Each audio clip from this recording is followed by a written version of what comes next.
There comes a moment in every life when thinking must end. Not because thought is useless, but because excessive thinking becomes a refined form of escape. You call it preparation. You call it caution. Yet beneath the surface, it is hesitation protecting you from commitment. Hesitation feels intelligent. It allows you to gather more information, weigh more options, and delay action without appearing idle. But while you hesitate, something subtle happens. Your confidence weakens, your focus scatters, and the opportunity you once saw begins to fade. Indecision is not neutral. It is a slow retreat. Most men believe they are being careful when they delay a decision. In reality, they are dividing their energy.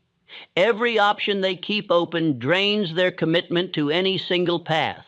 And without commitment, progress becomes inconsistent. You move forward briefly, then you stop, then you reconsider, then you begin again. This cycle is not caused by lack of ability, it is caused by lack of finality. Let me ask you something directly. How many times have you known what to do, but delayed doing it, not because you lacked knowledge, but because you lacked certainty? And while you waited for certainty, the moment passed. Certainty does not come before decision, it comes after. The mind seeks safety. It wants guarantees. It wants assurance that the path you choose will succeed. But success does not offer guarantees in advance. It rewards those who commit despite uncertainty. That is the difference between drifting and directing. The drifter waits for clarity. The director creates it through action. There is a hidden danger in keeping your options open. It feels like freedom, but it creates weakness. When multiple paths remain available, your mind never fully invests in one. You hold something back. And partial effort produces partial results. Success requires total commitment, and total commitment requires the removal of alternatives. Most men keep an escape route, a quiet backup plan, a just-in-case option, something they can retreat to if things become uncomfortable. And because that escape exists, their effort is never complete. They are not all in. They are half committed, and half commitment guarantees slow progress. Have you ever noticed how differently you act when there is no alternative? When the deadline is real, when the consequence is immediate, when retreat is impossible. In those moments, hesitation disappears. You move quickly, decisively, without overthinking. Why? Because the option to hesitate has been removed. This is the power of decision. Decision is not merely choosing a path, it is cutting off all others. It is declaring, this is the direction, and I will move in it regardless of discomfort. That declaration changes your internal state. Your focus sharpens, your energy concentrates. Distractions lose their appeal, because now there is no debate, only execution. Indecision creates noise. Decision creates silence. And in that silence, action becomes clear. Most people believe they need more information before they decide. But information alone does not create confidence. Experience does. And experience only comes through action. So waiting for perfect knowledge delays growth. Growth requires movement. There is also a psychological shift that occurs when you commit fully. Your mind begins to work in your favor. It searches for solutions instead of excuses. It adapts instead of hesitating. Because now retreat is not an option. Adaptation replaces avoidance. This is where true progress begins. The moment you remove the possibility of turning back, you discover resources within yourself you did not know existed. Creativity increases. Resilience strengthens. Focus intensifies. Because necessity sharpens the mind, and necessity is created through decision. Most men never reach this state because they never fully commit. They remain in a constant state of partial engagement, interested but not invested, curious but not committed. And curiosity alone does not produce results. Commitment does. In this lesson, you will learn how to make decisions that hold under pressure, how to eliminate the hidden escape routes that weaken your resolve, how to train your mind to act with clarity instead of hesitation. You will discover how to move without waiting for perfect conditions and how to build momentum through decisive action. But before any method works, you must accept this truth. You do not need more time. You do not need more information. You need to decide. And once you decide and cut off retreat, you will find that hesitation was never your limitation. It was your habit, and habits can be broken. The moment you choose, fully, finally, and without negotiation, you step out of uncertainty and into direction. And direction is where progress begins. Part 1. Then that is where your new life must begin, not with another round of reflection, not with another week of weighing alternatives, but with an end to the inward retreat that has disguised itself as caution. I tell you plainly that hesitation has cost more dreams than ignorance, more opportunity than misfortune, and more years than poverty itself. A man may recover from lack of money more quickly than he recovers from the habit of divided thought. There are men who work hard for 10 years and yet advance less than another man who works with definite direction for 2. Why? Because power does not come merely from effort. It comes from effort concentrated upon one chosen end. The world does not reward movement alone. It rewards movement with aim. The man who walks in circles grows tired, yet reaches nowhere. The man who walks in one direction, though more slowly, at last arrives. You have perhaps suffered not from laziness, but from a subtler form of weakness. You have perhaps mistaken postponement for intelligence and delay for prudence. You have perhaps said to yourself that you were preparing, gathering facts, waiting for a better hour. But beneath all this may have been a simple unwillingness to commit yourself so deeply that retreat would become painful. Many men do not fear labor nearly as much as they fear finality. To decide means to close doors. To decide means to cease protecting all possible futures and to bind yourself to one. That is why indecision feels safe. It allows you to pretend that you are still free when in truth you are only unfocused. A man with 10 open roads before him may feel rich in possibility, yet he is poor in force. Every unclosed path drains energy from the path he says he prefers. Partial commitment is the most expensive habit in the world.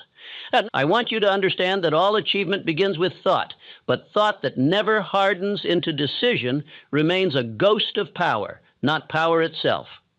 Great fortunes, great inventions, great leadership, great character, all begin in the mind, but they do not remain there. They are chosen, believed in, organized, acted upon, and carried through.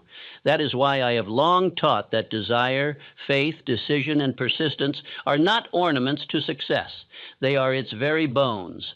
The drifter thinks endlessly and decides rarely. The director thinks clearly and decides firmly. The drifter waits for the fog to clear before taking a single step. The director steps and through movement discovers what stillness never revealed. This is one of the greatest lessons of life. Certainty often comes after the decision, not before it. Men who wait to feel fully sure before they act usually remain where they are until necessity humiliates them into movement. How many years have been lost in this manner? How many men have watched opportunity cool while they continued asking whether they should act?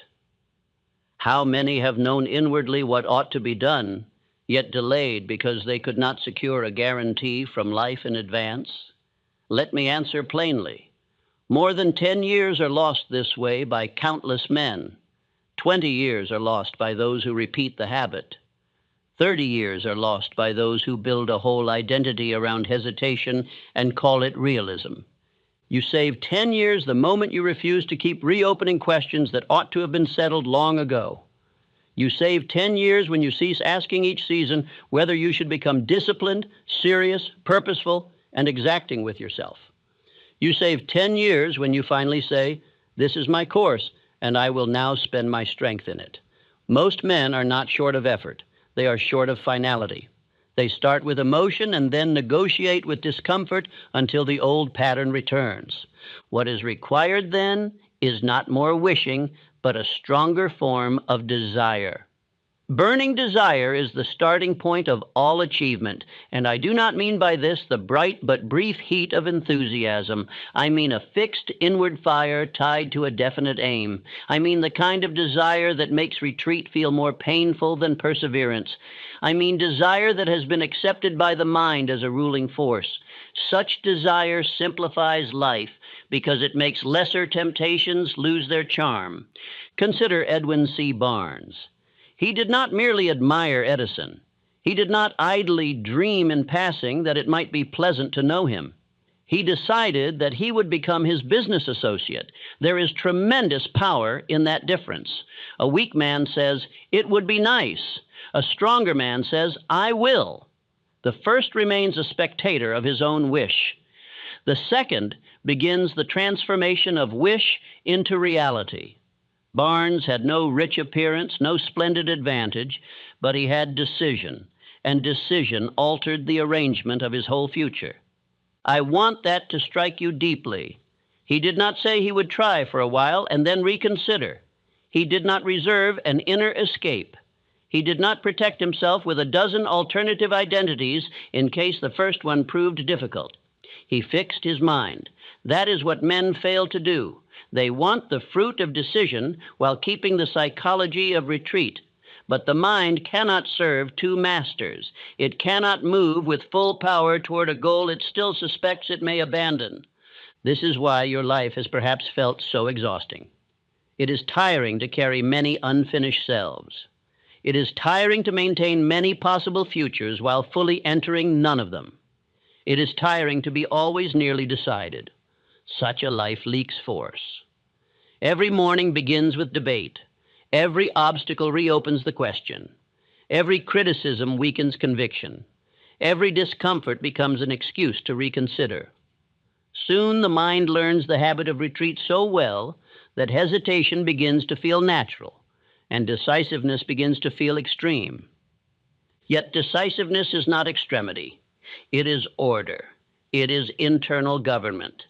It is the power by which a man brings his thought, time, energy, imagination, and effort into one line of movement. When that line is established, life changes. Distractions lose their fascination. Lesser ambitions fall away. The mind becomes quieter because it is no longer split among many competing claims.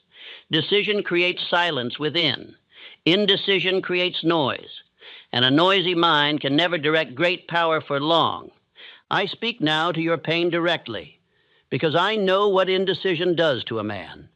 It leaves him feeling stuck while appearing busy. It fills him with regret because he knows he has not given himself completely to anything worthy of his full strength. It breeds fear of failure because he has never tested his power in one direction long enough to trust it. It feeds lack of direction because every open road invites more speculation. It creates frustration because he tries many things partially and then concludes nothing works. No, the truth is not that nothing works. The truth is that divided force seldom works. Half commitment produces half results, and half results destroy faith in the man who produced them. Then he blames circumstance or timing or luck when what really weakened him was the inward permission to retreat. This is why I say that indecision is not neutral. It is a slow retreat. It is a surrender stretched across months and years until a man one day discovers that his finest strength has been spent not in pursuit, but in postponement. And now I want to show you the beginning of transformation. The man who is uncertain speaks in conditions. He says, if things go well. He says, if the moment feels right. He says, if I become more sure. The man who has decided speaks in law. He says, this is my direction. He says, this is what I will do. He says, I will adapt, but I will not turn back. One man sounds tentative because he is still protecting his escape. The other sounds firm because he has accepted his path inwardly. Once this change begins, others will notice it before you fully understand it yourself. Friends will hear a difference in your speech. You will no longer sound like a man auditioning for his own future. Your family will feel a difference in your bearing. There will be less restless talk and more settled intention. Rivals will begin to watch more carefully because men are uneasy around one who has ceased debating his own purpose. Society always responds to definiteness, even when it first resists it. A firm man disturbs the drifting. I want you to save years, not merely feel inspired for an hour. Therefore, hear this clearly. You save 10 years by making one decision that removes 10 recurring doubts. You save 20 years by refusing to build your life on temporary moods. You save 30 years by learning early that no man can become powerful while he keeps comforting the weaker self with secret escape routes.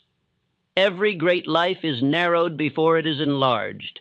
A man first says no to many things so that one great yes may finally gain force. Do not misunderstand me. I am not asking you to become reckless. I am asking you to become definite. Recklessness acts without thought. Definiteness thinks, then chooses, then stops rethinking what has already been chosen. That is the end of hesitation. That is the beginning of power. A wavering man can seldom command his own faculties, let alone inspire the confidence of others. But a man who knows where he stands and why becomes a center of force. Opportunities, alliances, and resources gather more naturally around such a man. Now begin to say this until your own subconscious mind starts to hear the new law you are placing upon it. I am the master of my fate. I control my thoughts. I act with purpose. I persist until I succeed. And again, with firmness. I am the master of my fate.